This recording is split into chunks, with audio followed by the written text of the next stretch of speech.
Everybody remembers the Alamo, but how many people remember the Alamosaurus? Well, in case you don't, that's a dinosaur that roamed New Mexico 65 million years ago. And News 13's Alex Goldsmith reports that just this week, researchers confirmed it was the biggest dino ever on this continent. It's a giant dinosaur that was a giant mystery. The Alamosaurus's bones were first discovered in New Mexico in the 1920s. It lived in the Cretaceous period just before dinosaurs went extinct. Until recently, no one really knew how big the Alamosaurus was.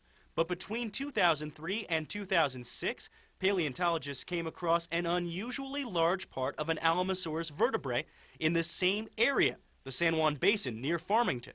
We could see that it was something that was very big, so we found this thing in the field. And we couldn't really tell quite what it was. And when we flipped it over, we realized that it was a small part of a very large vertebrate.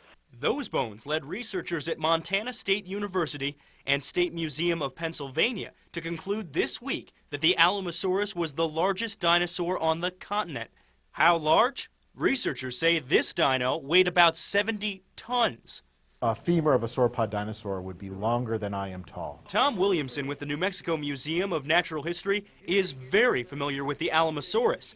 The museum has a number of its bones in its research center, including part of a femur and one very rare foot. We are going to put a foot, it's the only known foot of this group of sauropod dinosaurs, on display at the New Mexico Museum of Natural History next year sometime, probably in the summer.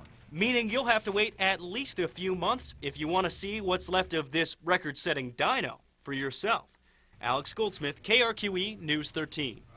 Incidentally, the Alamosaurus is not named for the Alamo in San Antonio. It is named after the Alamo Wash up in the San Juan Basin where the bones were first discovered.